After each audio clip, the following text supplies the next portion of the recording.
मूसलाधार बारिश हो रही थी। भाद्रों का महीना था। पिछले 15 दिनों से लगातार पानी बरस रहा था, जो रुकने का नाम ही नहीं ले रहा था। गांव के खुदीराम भट्टाचार्य के यहाँ 2 दिन से चूल्हा नहीं जला था।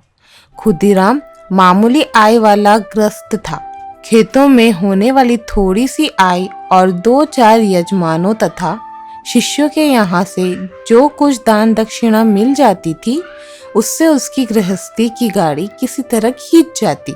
इस भयानक बारिश में गांव के कितने ही घरों में बच्चों के मुंह से अन्न का दाना तक नहीं गया था। खुदीराम तो एक मामूली गृहस्थ था। यजमानों के यहाँ से जो थोड़ा बहुत धन उसे मिलता था, वह खत्म हो चुका था। भादों के अंत में जब किसान के घर में नया धान आएगा, तब उसे भी कुछ मिलेगा। तभी उसके बच्चों को पेट भर खाना भी नसीब होगा। खुदीराम के 2 बच्चे थे, नेपाल और गोपाल। नेपाल की उम्र 12 साल और गोपाल की 10 साल की थी। कुछ दिनों से पेट भर खाना न मिलने के कारण दोनों भाई चिड़चिड़े हो गए थे। गोपाल, तुझे भूख लगी होगी ना? गोपाल मछली पकड़ने की बंसी छिलते हुए बोला। हाँ भैया। मेरे पेट में तो चूहे कूद रहे हैं। माँ बिगड़ती है, तुम ही चले जाओ ना भैया। बिगड़ने दे, मेरा नाम लेकर माँ से कह नहीं सकता तू? तभी मोहल्ले के शिबू बनर्जी के लड़के चुन्नी को आते देखकर नेपाल ने उसे पुकारा। अरे वो चुन्नी, जरा इधर आ। चुन्नी उम्र में नेपाल से बड़ा था, खाते पीते घर का लड़का था, देखने सुनने में भी बुरा नहीं था। नेपाल की बात सुनकर वह उसके आंगन के बाड़े के अंदर आकर बोला। क्या बात है? अंदर आ जा। नहीं, अंदर नहीं आऊंगा। दिन ढल रहा है, मैं जटी बुआ के यहाँ जा रहा हूँ। माँ वहीं पर गए हैं, उसे बुलाने जा रहा हूँ। इस घड़ी तेरी माँ वहाँ क्या कर रही है? उनके यहाँ दाल दलने गई है। मंगलवार को ताल नवमी का व्रत है, उसके घर दावत होगी। ताल एक प्रकार का फल होता है और ताल के फल के बहुत अच्छे पकौड़े वेस्ट बंगाल में बनाए जाते हैं और उसकी खीर भी बनती है, बहुत ही स्वादिष्ट लगती है। तो उसी नवमी के दिन ताल के पकौड़े बनाए जाते हैं। उसी के बारे में ये कहानी है। सचमुच? अरे तुझे पता नहीं? हमारे घर के तो सभी लोगों को न्योता दिया गया और गांव के और भी लोगों को बुलाएंगे। तो क्या हमें भी बुलाएंगे? अरे जब सभी को न्योता दे रहे हैं, तो तुम्हें क्यों छोड़ देंगे? चुन्नी के चले जाने के बाद नेपाल ने अपने छोटे भाई से कहा। आज कौन सा दिन है तुझे पता है? शायद शुक्रवार है। मंगलवार को दावत है। कितना मजा आएगा ना भैया। हाँ, तू चुप रह, तुझे अक्कल वक्कल नहीं है? ताल नवमी के व्रत के दिन ताल के वड़े बनते हैं, तुझे पता है? गोपाल को यह पता नहीं था, लेकिन बड़े भाई से यह जानकारी पाकर वह बहुत खुश हुआ। अगर यह सच है, तब जल्दी ही बढ़िया पकवान खाने को मिलेंगे। इसमें देर नहीं थी। उसे यह पता नहीं था कि आज कौन सा दिन है, मगर इतना जानता था कि दावत मंगलवार को है, जो अब दूर नहीं थी। जेठी बुआ का घर पास ही पड़ता था। अच्छा, तू यहाँ ठहर, मैं जरा अंदर जाकर पता कराऊं। उनके यहाँ ताल की जरूरत होगी तो शायद वे लोग हमसे ताल खरीद ले। उस गांव में ताल के पेड़ नहीं थे। आगे मैदान में एक बहुत बड़ी तार दिखी। नेपाल वहां से जमीन पर गिरे ताल बटोर कर गांव में बेच देता था। जटी बुआ सामने ही खड़ी थी। वे उसी गांव के नटवर मुखर्जी की पत्नी थी। उनका असली नाम हरिमती था। गांव में बच्चे उन्हें जटी बुआ कहकर बुलाते थे। बुआ, तुम्हें ताल की जरूरत होगी। हाँ है, तो इसी मंगलवार को जरूरत पड़ेगी। तभी गोपाल भी अपने भाई के पीछे आकर खड़ा हो गया। अरे पीछे कौन खड़ा है रे गोपाल? शाम के वक्त तुम दोनों भाई कहाँ गए थे? गोपाल ने ले जाते हुए कहा। मछली पकड़ने। मिली? हाँ, 2 फूटी मछलियाँ और एक छोटी बेल मैच। तो अब मैं जाऊँ बुआ? हाँ, अब जा बेटा, सांझ हो रही है। बरसात के मौसम में अंधेरे में घूमना फिरना ठीक नहीं। जटी बुआ ने ताल लेने के बारे में कोई खास आग्रह नहीं दिखाया और ना ताल नवमी के व्रत के सिलसिले में उन्हें न्योता दिया। हालांकि दोनों ने सोचा यही था कि उन्हें देखते ही जटी बुआ उन्हें न्योते पर बुलाएंगी। बाहर निकलते निकलते नेपाल ने एक बार फिर पीछे मुड़कर पूछा, आप ताल तो लेंगी ना? ताल? हाँ ठीक है, दे जाना, मगर कितने पैसे लोगे? 1 पैसे के 2 देता हूँ।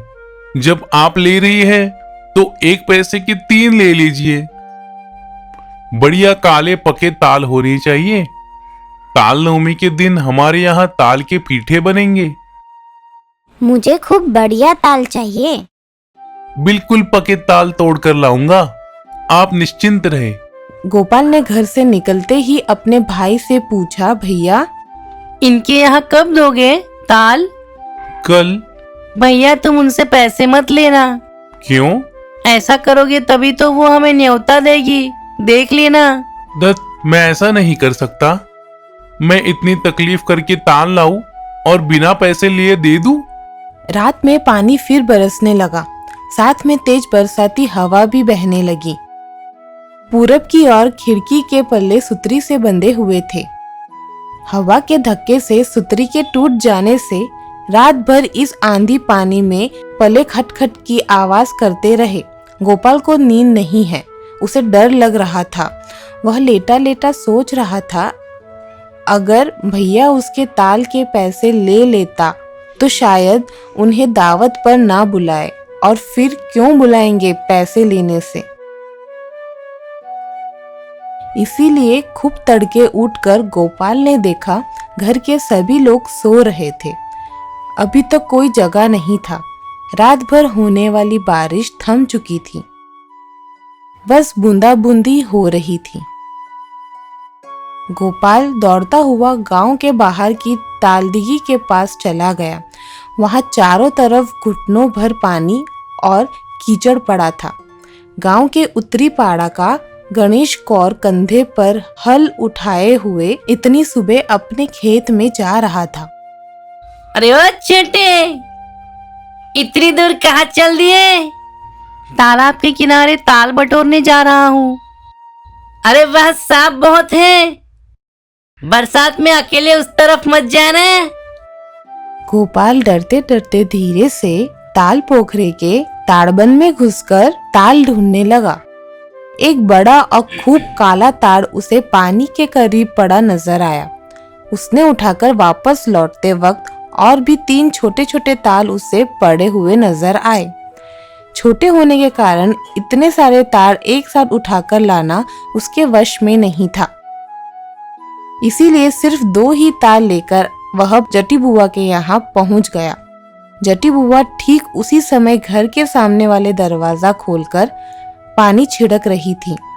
गांव में नियम है कि सवेरे उठते ही दरवाजे के बाहर पानी डाला जाता है, इसीलिए सुबह सुबह वह पानी छिड़क लेती। उसे सुबह सुबह वहां देखकर वे ऐश्वर्य से बोली, क्या बात है रे मुन्ना? बुआ, मैं तुम्हारे लिए ताल ले आया हूँ। जटी बुआ ने उससे वे दोनों ताल ले लिए और बिना कुछ कहे अंदर चली गई। गोपाल ने सोचा एक बार पूछ ले कि ताल नवमी कब है, मगर उसकी हिम्मत नहीं पड़ी। दिन भर गोपाल का यह हाल रहा।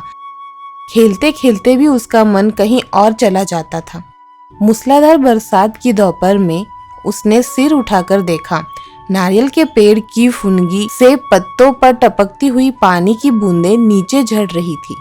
बांस के पेड़ बरसाती हवा के झोंके से धुरे हो जा रहे थे। बकुल तला के पोखरे में मेंढकों का झुंड टर टर कर रहा था।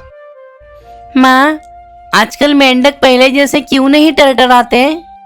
ताजा पानी में खुश होके टरटराते हैं, बासी पानी में उन्हें मजा जो नहीं आता।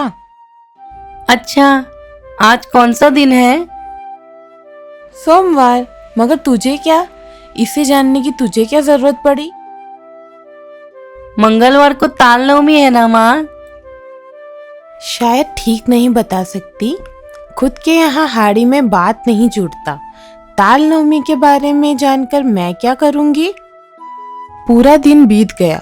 नेपाल ने शाम के वक्त उससे पूछा, तू आज जटी बुआ के घर ताल देने गया था, तुझे ताल कहां से मिला? मैं ताल लेकर पहुंचा तो जटी बुआ बोली, गोपाल आकर ताल दे गया, पैसे भी नहीं लिए। तुझे मुफ्त में ताल देने की जरूरत क्या थी? अगर हमें एक पैसा मिल जाता तो उससे हम दोनों भाई मिठाई खरीद कर खा सकते थे। देखना भैया, हमें भी न्योता मिलेगा कल ताल नवमी पे। वो तो वैसे भी मिलेगा, पैसा लेने पर भी न्योता मिलता है। तू बिल्कुल बुद्धू है रे। अच्छा भैया, कल ही मंगलवार है ना? रात में उत्तेजना के मारे गोपाल को नींद नहीं है। उसके मकान के बगल में वह बड़े बकुल के पेड़ पर जुगनुओं का झुंड जगमगा रहा था। खिड़की से बाहर देखते हुए वह एक ही बात सोच रहा था कि कब सुबह होगी, कितनी देर बाद यह रात खत्म होगी। उस वक्त पूरे वातावरण में तरह तरह की स्वादिष्ट सब्जियों की खुशबू समाई हुई थी। हवा में खजूर गुड़ की खीर की सुगंध बसी हुई थी। गोपाल का मन खुशी और आनंद से नाच उठा। वह बैठा बैठा बस खाए ही जा रहा था। अरे ओ गोपाल, ओ गोपाल, गोपाल, अब उठ, काफी दिन चढ़ गया है। अचानक गोपाल ने आंखें खोलकर देखा, खिड़की के पास बरसात में भीगे झाड़ नजर आ रहे थे, मगर आसमान में घने बादल छाए हुए थे। बरसाती हवा के कारण शरीर में हल्की कपकपी सी हो रही थी। जगबंधु चक्रवर्ती अपने बाल बच्चों को लेकर सामने की सड़क से गुजरते हुए नजर आए। उनके पीछे राखल राय, उनका बेटा सोनू, उसके पीछे कलीवर बनर्जी का बड़ा बेटा पांचू और दूसरे मोहल्ले का हिरण। गोपाल ने सोचा, ये लोग कहाँ जा रहे हैं? उसके चले जाने के बाद थोड़ी देर बाद दीनू भट्टाचार्य का बेटा कुडूराम उसे देखकर बोला, अरे तू यहाँ चुपचाप क्यों बैठा है? तुम लोग कहाँ जा रहे हो? जटी बुआ के घर ताल नवमी के न्योते पर तुम लोगों को न्योता नहीं मिला? गोपाल अचानक गुस्से और स्वाभिमान से बौखला गया। हम थोड़ी देर के बाद जाएंगे। उसे खिंचाने वाली कौन सी बात उसने कह दी, यह समझ न सका। उसके जाने के बाद गोपाल की आंख भर आई, शायद इस दुनिया का अन्याय देखकर। वह तो कई दिनों से इस इंतजार में बैठा था, लेकिन बस इंतजार ही करता रह गया।